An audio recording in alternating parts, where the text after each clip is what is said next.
Vamos lá. Muitíssimo bom dia, boa tarde, boa noite, boa madrugada para quem esteja assistindo a nossa aula. 10h50 do dia 21 de maio, eu estou gravando a aula. Sejam muito bem-vindos a mais uma aula da gente de Geografia. Cara, que coisa boa encontrar com vocês, mesmo que virtualmente, mais uma vez, através do canal do YouTube, do Cursinho José Bispo. Sejam muito bem-vindos à aula de Geografia. Eu estou me achando, cara, eu estou me achando muito com a turma de vocês. Muitíssimo obrigado pela interação. É aquilo que eu falei para vocês, cara, esse período de pandemia tem sido muito difícil para nós professores e essas aulas gravadas, elas são muito doloridas para nós professores. Eu prefiro as aulas presenciais, eu quero encontrar vocês daqui a pouco de forma presencial, se Deus quiser, a gente vai se encontrar, a gente vai passar por essa pandemia, a gente vai ter muita história legal para contar, mas enquanto essa pandemia não passa, cara, eu fico lendo os comentários de vocês e eu fico muito feliz, mas muito feliz mesmo. Eu queria agradecer a cada um de vocês que tirou um minutinho no final da aula para deixar um comentário a respeito da aula passada. Isso motiva, mas motiva muito. Luan, Tainara, Clau, o Cauã, a Vitória, Orlando, Jorge, Laís, Fernanda, Antônio Carlos, Carlos Eduardo e Stephanie. Cara, muitíssimo obrigado pela interação. Eu aguardo dúvidas de vocês também. Qualquer dúvida que vocês tiverem, por favor, entrem em contato. Eu vou estar à disposição. Vai ser um prazer tirar as dúvidas de vocês também, tá bom? Mas já dá uma pausa aí na aula, já vai lá na frequência, coloca teu nome na frequência aí, vai lá, eu tô virando youtuber com essas aulas, curte aí embaixo, tá bom, a nossa aula, se a aula for legal, e lá no final da aula eu queria a impressão de vocês de novo, me fala como foi a aula. Rodrigo, velho, a aula não prestou, a aula não serviu, a aula não foi legal, eu não entendi nada da aula de geografia, pode colocar lá, pode colocar, não tem problema não. O nosso diretor, o nosso secretário, o Matusalém, ele vai levar em consideração esses comentários. Se a aula for ruim, ele vai trocar o professor de geografia, tá bom? A Ananda, a nossa coordenadora, tá bom, Ananda? Se a aula não estiver sendo legal para a galera, muda o professor. A aula tem que ser legal, beleza? E se a aula for legal, avisa também, porque aí eles não vão mudar o professor, beleza? Meninos, cara, eu fico muito feliz quando eu estou gravando aula para vocês. É legal isso e vamos para nossa aula. Hoje a gente vai falar de urbanização, galera. Também é um tema que está muito presente lá na prova do Enem. Cara, minha imagem estava aparecendo bem pequenininha. Eu vou botar ela grande agora para ficar legal, para vocês poderem me ver bem. Na aula passada, a gente falou de população. Hoje a gente vai falar de urbanização. A urbanização é um dos temas mais recorrentes também na prova de geografia do Enem, por isso que eu queria conversar com vocês sobre esse tema, e aí a gente vai aproveitar e falar sobre a urbanização do Brasil. Quando eu estou falando de urbanização, eu estou falando do processo de saída de pessoas da zona rural para a zona urbana. É engraçado porque até pouco tempo atrás, e aí quando eu falo até pouco tempo atrás, é pouco tempo mesmo, até mais ou menos 15 anos atrás, a maior parte da população do mundo vivia na zona rural. Olha que coisa legal. A maior parte da população somente passou a viver nas áreas urbanas ao redor do mundo há pouquíssimo tempo. Só que antes da gente falar desse processo de urbanização, a gente tem que entender um pouco sobre a classificação das cidades. As cidades, elas se classificam quanto à origem em dois tipos. As cidades, elas podem ser naturais ou espontâneas, só que elas também podem ser artificiais, projetadas ou planejadas. Rodrigo, o que é que significa uma cidade natural? O que é que significa uma cidade espontânea? O que é que significa a cidade artificial, projetada ou planejada?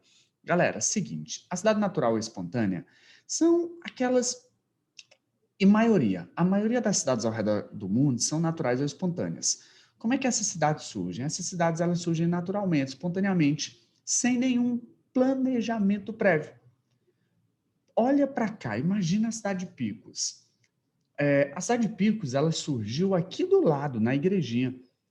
Chegou uma família aqui em Picos, e aí naquele tempo as famílias tinham fazendas de gado, e essas fazendas de gado, elas eram instaladas principalmente às margens de rios, e aí a galera viu que aqui em Picos tinha um rio legal, não tinha nada na cidade, e o pessoal disse assim, vamos instalar uma fazenda de gado aqui, do lado desse rio.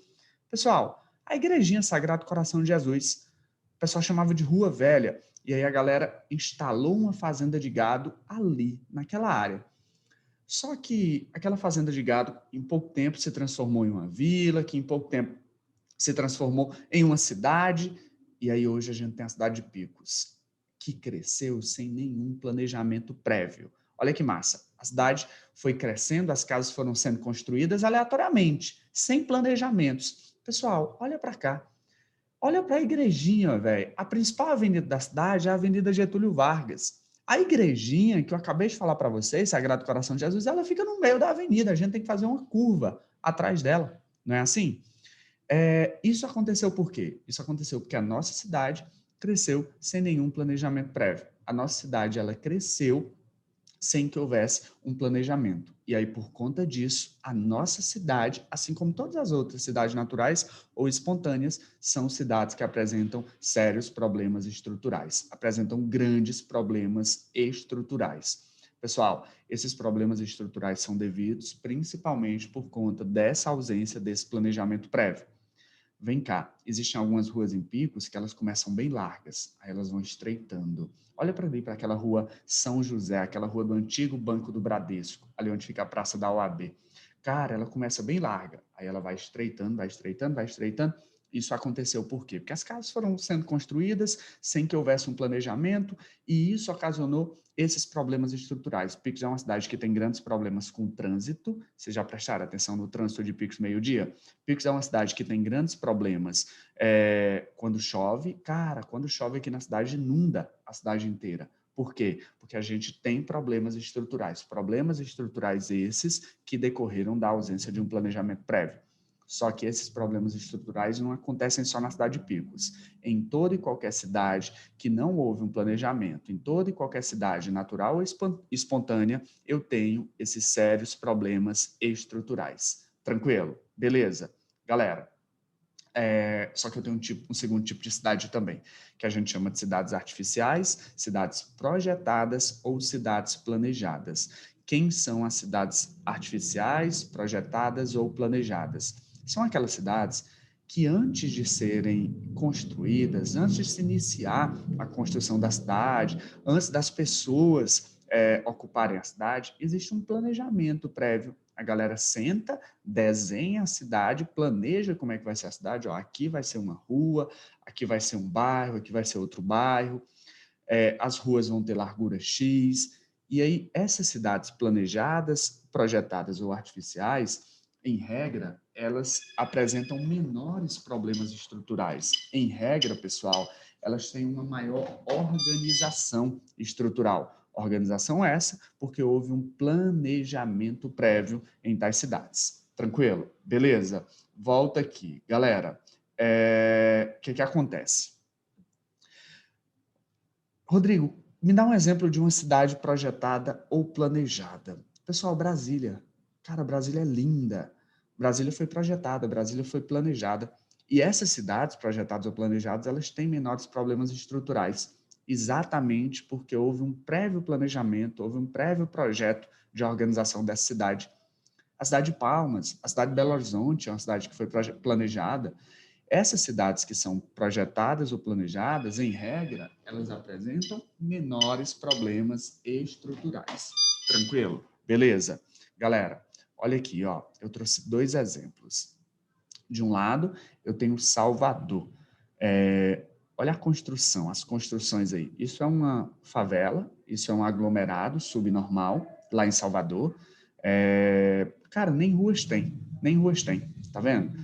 As casas umas em cima das outras. E do outro lado aí eu tenho Brasília. Olha Brasília aí com as ruas bem largas, com área verde, uma cidade bem bonita. Salvador foi uma cidade natural, espontânea, foi crescendo desordenadamente, tem sérios problemas estruturais, falta de água, falta de energia, violência, vários e vários problemas estruturais, e do outro lado eu tenho Brasília, que foi uma cidade planejada, que foi uma cidade projetada, cidade essa que tem bem menos problemas estruturais. Tranquilo? Visto isso, pessoal, agora a gente consegue entender como foi o processo de urbanização ao redor do mundo. O processo de urbanização ao redor do mundo ele se deu de forma diferente nos diferentes países. Lembra dos países desenvolvidos? Lembra dos países ricos? Aqueles que se industrializaram lá na segunda Revolução Industrial? Esses países, os desenvolvidos, eles apresentaram um processo de urbanização que teve início após a Revolução Industrial e a Revolução Agrícola. Eu vou explicar para vocês. Olha para cá. As pessoas trabalhavam no campo. Só que essas pessoas que trabalhavam no campo começaram a perder o emprego no campo, principalmente por conta da mecanização, a Revolução Agrícola. E ao mesmo tempo que essas pessoas perdiam o emprego no campo, surgiam empregos nas cidades, por conta do surgimento das indústrias. Então a galera uniu o útil ao agradável. O pessoal migrou do campo e foi para as cidades. O processo de urbanização nesses países desenvolvidos, ela foi iniciada lá por volta do século XVIII, pessoal, ainda durante a Revolução Industrial e a Revolução Agrícola. E esse processo de urbanização, ele aconteceu de forma lenta. As pessoas foram lentamente para as cidades. Por exemplo, alguns países da Europa demoraram 50, 100, 150 anos para se industrializar.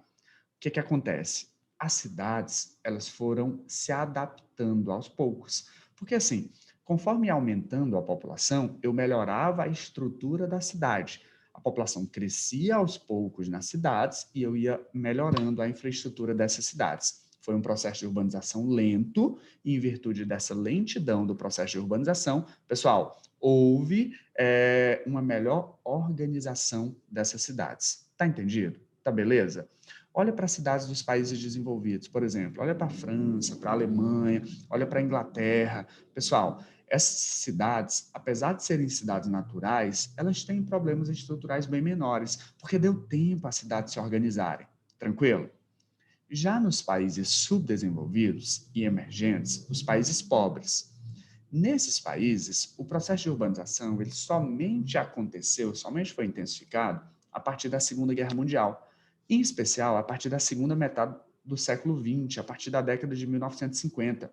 E, diferentemente do que aconteceu nos países desenvolvidos, que o processo de urbanização foi lento e gradual, nos países subdesenvolvidos, o processo de urbanização foi muito rápido, foi muito intenso, e aí não deu tempo que as cidades se preparassem para receber aquela quantia de pessoas. Pessoal, olha para o Brasil. O Brasil começou seu processo de urbanização após a Segunda Guerra Mundial.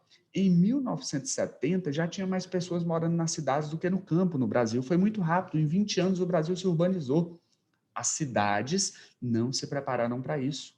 Por conta disso, as nossas cidades têm sérios problemas estruturais. Quer um exemplo? Olha para Picos.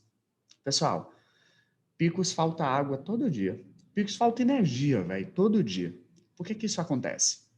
Porque a nossa cidade não tem uma estrutura para a população que comporta hoje. Pessoal, toda a água de Picos vem do subsolo, a água que a gente consome. Todo bairro em Picos tem um poço da Agespisa, que tira a água, leva para a caixa e abastece todo aquele bairro. Podem prestar atenção. Pessoal, esses poços eles foram construídos lá na década de 70, lá na década de 80. Quando a população de Picos era isso aqui, ó. Só que a população de Picos dobrou, triplicou. E não deu tempo para preparar uma infraestrutura necessária para essa população. Por isso que a gente tem sérios problemas estruturais na cidade até hoje. Entende?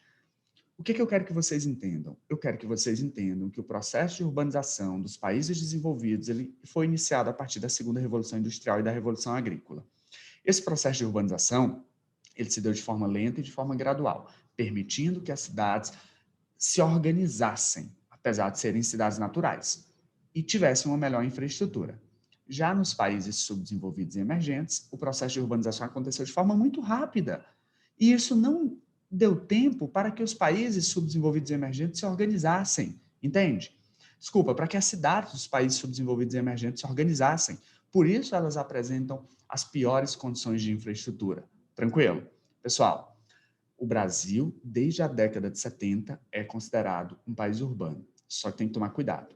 É muito heterogênea a urbanização brasileira. O que eu estou dizendo? Em algumas regiões, o Brasil tem uma urbanização muito, muito, muito alta. Em outras regiões, a urbanização é mais baixa. Deixa eu mostrar para vocês aqui como foi que se deu a urbanização ao redor do mundo. Essa linha contínua é a população urbana no mundo. Se vocês perceberem, até 2007, A maior parte da população do mundo era dessa linha tracejada, era uma população rural. Somente em 2007 foi que o mundo passou a ser urbano. Tranquilo? Somente a partir de 2007 que a maior parte da população do mundo foi para a zona urbana. Beleza? Tranquilo? Está aqui a urbanização brasileira. Em 1940, pessoal, 69% da população brasileira vivia no campo, apenas 31% vivia nas cidades. Olha para cá, 30 anos depois, em 1970, a população urbana já tinha ultrapassado a das cidades. 56% vivia na zona urbana. Isso demonstra o quão rápido foi o processo de urbanização brasileiro. Rodrigo, isso é bom ou ruim? Pessoal, isso é ruim, porque não deu tempo que a gente preparasse as nossas cidades com infraestrutura adequada. Por isso que nossas cidades têm tantos problemas, sérios problemas urbanos. Aqui eu tenho uma porcentagem de urbanização por região no Brasil. O Brasil, hoje, 85% da população é urbana. A região mais urbana do Brasil é o Sudeste, onde 93% da população vive em áreas urbanas. E a região menos urbana do Brasil é o Nordeste, onde apenas 73% da população vive em áreas urbanas. Isso demonstra a heterogeneidade na urbanização do território brasileiro. O Sudeste tem 93% da população urbana, enquanto o Nordeste só tem 73% da população vivendo em cidades. Tranquilo? Beleza. Pessoal, aqui está a taxa de urbanização por estados. Os estados que apresentam a menor taxa de urbanização no Brasil são Piauí, Maranhão e Pará. Pessoal, Piauí e Maranhão no Nordeste e o Pará lá na região Norte. Tranquilo? Os estados mais urbanizados são Distrito Federal, Goiás, São Paulo e Rio de Janeiro. Combinados? Galera, a gente ainda tem muita coisa para falar de urbanização, a gente ainda vai falar da rede urbana, a gente ainda vai falar das aglomerações urbanas, a gente ainda vai falar da hierarquia urbana e, principalmente, a gente vai falar dos principais problemas urbanos. Só que o nosso tempo está estourando, cara. Infelizmente, o nosso tempo está estourando. O tempo das aulas de geografia, ele é pequenininho, ele é um tempo bem curto. A gente já está chegando ao fim, mais uma aula. Eu queria que vocês dessem uma pausa aí. O material já vou estar enviando pela Ananda. Me disse como foi a aula. Curte a aula aí se gostou. Dá um dislike aí na aula se não tiver gostado. Espero que tenham gostado e eu estou à inteira disposição de vocês para dúvidas, para esclarecimentos e para ajudar vocês, tá bom? Tenham uma ótima semana de aula, vocês vão estar assistindo essa aula na terça-feira. Qualquer dúvida é só me chamar lá nas redes sociais, ok? Estou à inteira disposição de vocês. Tenham uma ótima semana de aulas. Dúvidas, eu vou estar à disposição. Forte abraço, comenta aí, me diz aí como foi essa aula, ok? Tchau, tchau. Até a nossa próxima aula, pessoal.